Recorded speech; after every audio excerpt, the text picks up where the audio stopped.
Israel রাজনৈতিকভাবে ফিলিস্তিনকে বিশ্বের মানচিত্র থেকে মুছে দিতে চায়।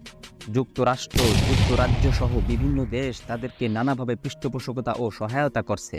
কিন্তু কেন? আর এই ইসরায়েল নামক নরপিশাচের শুরু কীভাবেই বা হয়েছিল, তাই জানবো আজকের আমরা আমাদের এই ভিডিওতে। আশা করি শেষ অবধি আমাদের সঙ্গেই থাকবেন। নবী সুলাইমান আলাইহিস সালাম কর্তৃক নির্মিত বাইতুল মুকাদ্দাস মসজিদ, যাকে ইহুদিরা সাধারণভাবে প্রথম টেম্পল বা উপাসনালয় হিসেবে আখ্যা দিয়ে থাকে, এটি বেবিলন রাজারা ধ্বংস করে দেয়। এরপর ইহুদিরা পার্সি সাম্রাজ্যের সাহায্যে দ্বিতীয়বার একে নির্মাণ করে, যাকে তারা দ্বিতীয় টেম্পল বলে থাকে। এরপর 70 খ্রিস্টাব্দে রোমানরা এটিকে ভেঙে ফেলে এবং ইহুদিদের ফিলিস্তিন থেকে বিতাড়িত করে দেয়। কথিত যিশু হত্যার বদলাস্বরূপ এই কাজটি তারা করে। সেই দ্বিতীয় টেম্পলের একটি দেয়াল অক্ষত থেকে যায়, যা পশ্চিম দেয়াল নামে পরিচিত, আর এখানে ইহুদিরা এখনও উপাসনা করে থাকে। এরপর খলিফা হজরত ওমর রাদিয়াল্লাহু তাআলা আনহু রোমানদের থেকে ফিলিস্তিন বিজয় করে টেম্পল মাউন্ট এলাকার মধ্যে নামাজ আদায়ের ঘর নির্মাণ করেন। পরবর্তী সময়ে খলিফা আব্দুল মালিক এর সম্প্রসারণ ও সংস্করণ করে নাম দেন মসজিদুল আকসা।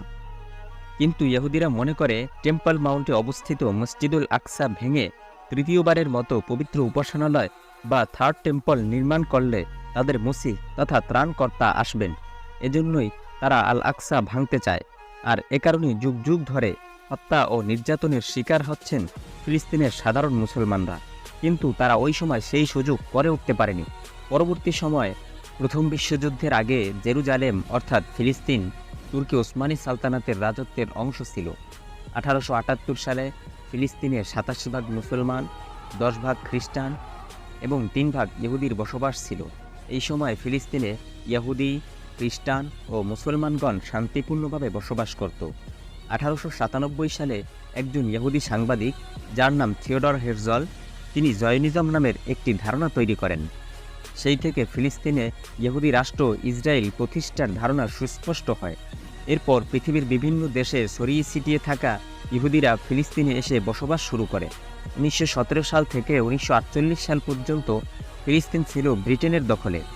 1917 সালে ব্রিটিশরা ফিলিস্তিনের নিয়ন্ত্রণ নেওয়ার পরেই তারা সিদ্ধান্ত নিয়েছিল যে ইসরায়েল রাষ্ট্র প্রতিষ্ঠা করবে।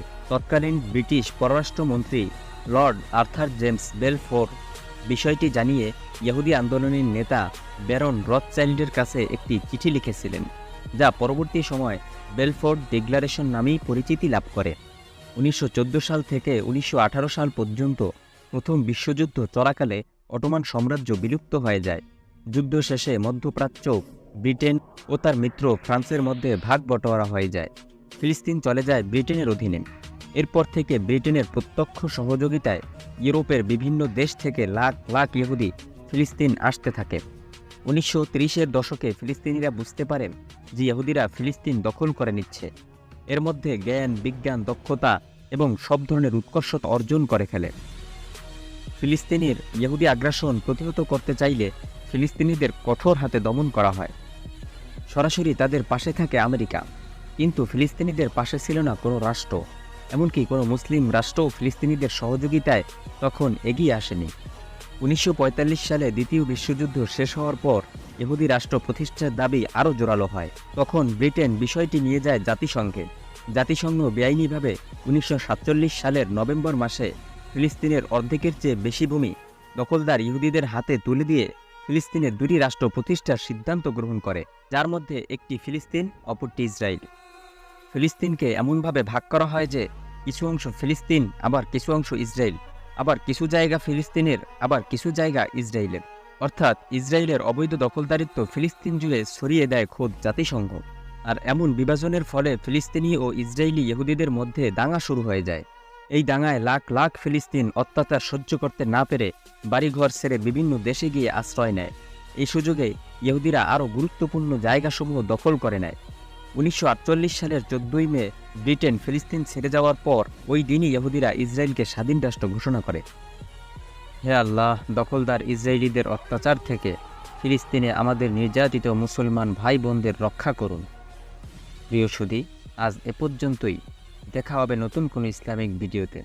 আমাদের চ্যানেলে নতুন হয়ে থাকলে সাবস্ক্রাইব করার অনুরোধ করছি। ভিডিওটি ভালো লাগলে লাইক, কমেন্ট ও শেয়ার করে অন্যদের দেখার সুযোগ করে দিন। আসসালামু আলাইকুম ওয়া রাহমাতুল্লাহ।